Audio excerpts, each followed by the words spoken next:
ഒന്ന് ശമൂവേൽ അധ്യായം 17. അനന്തരം ഫിലിസ്തീർ സൈന്യങ്ങളെ യുദ്ധത്തിനൊന്ന് ചൂടി അവർ യഹൂദയ്ക്കുള്ള സോഖോവിൽ ഒരുമിച്ച് കൂടി. സോഖോവിനും അസേക്കയ്ക്കും മധ്യേ ഏഫസ് ദമ്മീമിൽ പാളയമിറങ്ങി. ശൗലും ഇസ്രായേലിയരും ഒന്ന് ചൂടി ഏലാ താഴ്വരയിൽ പാളയമിറങ്ങി ഫിലിസ്തീരോട് പടയ്ക്ക് അണിനിരത്തി.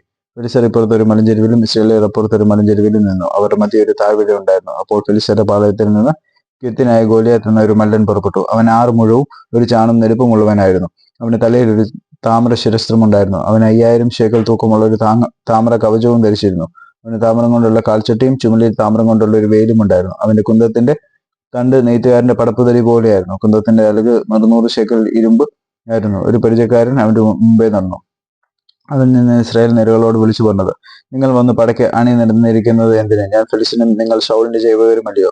നിങ്ങൾ ഒരുത്തനെ തിരഞ്ഞെടുത്തുകൊള്ളുവിൻ, അവൻ എന്റെ അടുക്കൽ ഇറങ്ങി വരട്ടെ. അവൻ എന്നോട് അംഗം പൊരുതി എന്നെ കൊല്ലുവാൻ പ്രാപ്തനായ ഞങ്ങൾ നിങ്ങൾക്ക് അടിമകളാകാം. ഞാൻ അവനെ ജയിച്ചു കൊന്നാൽ നിങ്ങൾ ഞങ്ങൾക്ക് അടിമകളായി ഞങ്ങളെ സേവിക്കണം. ഫിലിസ്തീൻ പിന്നെയും, ഞാൻ ഇന്ന് ഇസ്രായേൽ നിരകളെ വെല്ലുവിളിക്കുന്നു, ഞങ്ങൾ തമ്മിൽ അംഗം പൊരുതേണ്ടതിന് ഒരുത്തനെ വിട്ടു തരുവിൻ എന്ന് പറഞ്ഞു. ഫിലിസ്തീന്റെ ഈ വാക്കുകൾ ശൗലും എല്ലാ ഇസ്രായേലിയരും കേട്ടപ്പോൾ ഭ്രമിച്ച് ഏറ്റവും ഭയപ്പെട്ടു. എന്നാൽ ദാവീദ് യഹൂദയിലെ ബേത്ലഹേമിൽ ഇശായി എന്ന പേരുള്ള ഒരു എഫ്രാത്തിന്റെ മകനായിരുന്നു. ഇശായിക്ക് 8 മക്കളുണ്ടായിരുന്നു.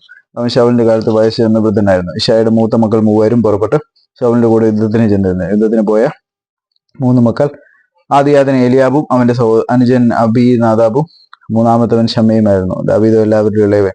മൂത്തവർ 3 ശൗലിന്റെ കൂടെ പോയിരുന്നു. ദാവീദ് ശൗലിന്റെ അടുക്കൽ നിന്ന് തന്റെ അപ്പന്റെ ആടുകളെ മേയ്പാൻ ബേത്ലഹേമിൽ പോയി വരിക പതിവായിരുന്നു. ആ ഫിലിസ്ത്യൻ 40 ദിവസം മുടങ്ങാതെ രാവിലെയും വൈകുന്നേരവും മുമ്പോട്ട് വന്നു നിന്നു.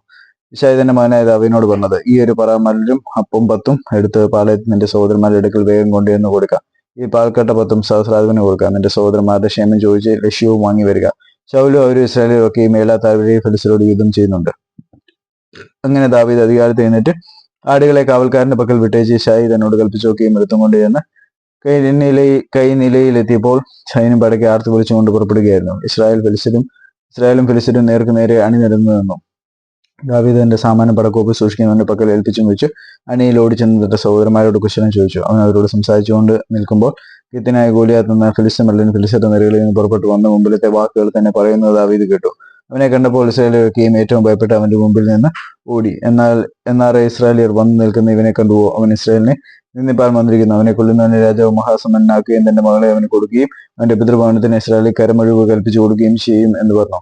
അപ്പോൾ ദാവീദ് തന്റെ അടുക്കൽ നിൽക്കുന്നവരോട്, ഈ ഫിലിസ്തീനെ കൊന്ന് ഇസ്രായേലിൽ നിന്ന് നീക്കിക്കളയുന്നവൻ എന്ത് കൊടുക്കും? ജീവനുള്ള ദൈവത്തിന്റെ സൈന്യങ്ങളെ നിന്ദിപ്പാൻ ഈ അഗ്രചർമ്മിയായ ഫിലിസ്തീൻ ആരെന്ന് പറഞ്ഞു. അതിന് ജനം, അവനെ കൊല്ലുന്നവനെ ഇന്നൊക്കെയും കൊടുക്കുമെന്ന് അവനോട് ഉത്തരം പറഞ്ഞു. അവരോട് അവൻ സംസാരിക്കുന്ന അവന്റെ മൂത്ത ജ്യേഷ്ഠൻ ഏലിയാബ് കേട്ട് ദാവീദിനോട് കോപിച്ചു. നീ ഇവിടെ എന്തിനു വന്നു? മരുഭൂമിയിൽ ആ കുറെ ആടുള്ളത് നീ ആരുടെ പക്കൽ വിട്ടേച്ചു പോന്നു?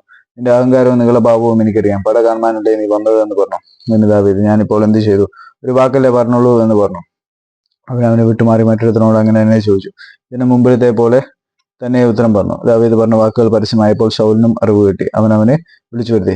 ദാവീദ് ശൗലിനോട്, നിന്റെ നിമിത്തം ആരും അധൈര്യപ്പെടേണ്ട, അടിയൻ ചെന്ന് ഈ ഫിലിസ്തീനോട് അംഗം പൊരുത്തുവെന്ന് പറഞ്ഞു.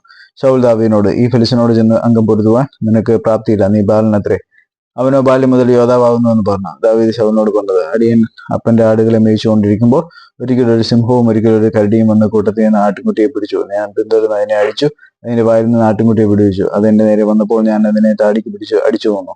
ഇങ്ങനെ അടിയൻ സിംഹത്തെയും കരടിയെയും കൊന്നു. ഈ അഗ്രചർമ്മിയായ ഫിലിസ്ത്യൻ ജീവനുള്ള ദൈവത്തിന്റെ സൈന്യത്തെ നിന്ദിച്ചിരിക്കൊണ്ട് അവനും അവയിൽ ഒന്നിനെ പോലെയാകും. ദാവീദ് പിന്നെയും സിംഹത്തിന്റെ കയ്യിൽ നിന്നും കരടിയുടെ കയ്യിൽ നിന്നും എന്നെ രക്ഷിച്ച യഹോവ ഈ ഫിലിസ്ത്യന്റെ കയ്യിൽ നിന്നും എന്നെ രക്ഷിക്കുമെന്ന് പറഞ്ഞു. ശൗൽ ദാവീദിനോട്, ചെല്ലുക, യഹോവ നിന്നോടുകൂടി ഇരിക്കുമെന്ന് പറഞ്ഞു. ശൗൽ തന്റെ പടയങ്കി ദാവീദിനെ ധരിപ്പിച്ചു.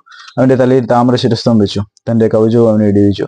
പടയങ്കിമേൽ അവന്റെ വാളും കെട്ടി ദാവീദ് നടപ്പാൻ നോക്കി. എന്നാൽ അവന് ശീലമില്ലായിരുന്നു. ദാവീദ് ശൗലിനോട്, ഞാൻ ശീലിച്ചിട്ടില്ല, ആകിയാൽ ഇവ ധരിച്ചും കൊണ്ട് നടപ്പാൻ എനിക്ക് കഴിയുകയില്ല എന്ന് പറഞ്ഞു. അവയെ ഊരുവെച്ചു. പിന്നെ അവൻ തന്റെ വടിയെടുത്തു, തോട്ടിൽ നിന്ന് മിനുസമുള്ള 5 കല്ലും തിരഞ്ഞെടുത്തു, ഇടയസഞ്ചിയായ പൊക്കണത്തിലിട്ടു, കയ്യിൽ കവണിയുമായി ഫിലിസ്തീനോട് അടുത്തു. ഫിലിസ്തീനും ദാവീദിനോട് അടുത്തു. പരിചയക്കാരനും അവന്റെ മുമ്പേ നടന്നു. ഫിലിസ്തീൻ നോക്കി ദാവീദിനെ കണ്ടപ്പോൾ അവനെ നിന്ദിച്ചു. അവൻ തീരെ ബാലനും പവിഴ നിറമുള്ളവനും കോമള രൂപനുമായിരുന്നു. ഫിലിസ്തീൻ ദാവീദിനോട്, നീ വടികളുമായി എന്റെ നേരെ വരുവാൻ ഞാൻ നായോ എന്ന് ചോദിച്ചു. തന്റെ ദേവന്മാരുടെ നാമം ചൊല്ലി ദാവീദിനെ ശപിച്ചു.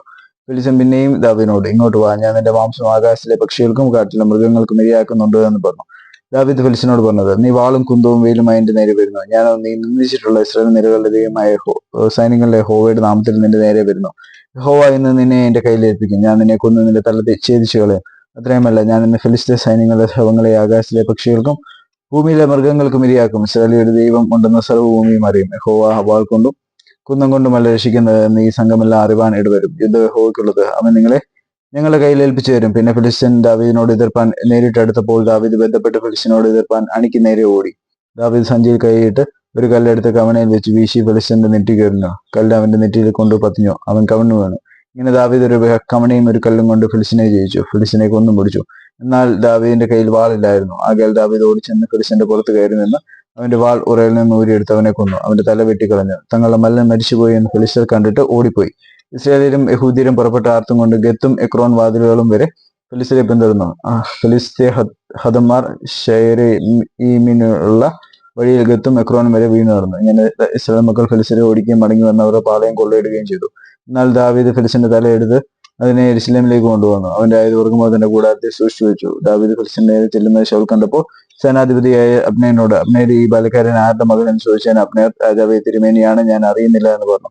ഈ ബാല്യക്കാരൻ ആരുടെ മകൻ എന്ന് നീ അന്വേഷിക്കണമെന്ന് രാജാവ് കൽപ്പിച്ചു. ദാവീദ് ഫിലിസ്ത്യനെ സംഹരിച്ച് മടങ്ങി വരുമ്പോൾ അബ്നേർ അവനെ കൂട്ടി ശൗലിന്റെ മുമ്പാകെ കൊണ്ടുവന്നു. ഫിലിസ്ത്യന്റെ തലയും അവന്റെ കയ്യിലുണ്ടായിരുന്നു. ശൗൽ അവനോട്, ബാല്യക്കാരെ, നീ ആരുടെ മകൻ എന്ന് ചോദിച്ചു. ഞാൻ ബേത്ലഹേമിനായ നിന്റെ ദാസൻ ഇശായിയുടെ മകൻ എന്ന് ദാവീദ് പറഞ്ഞു.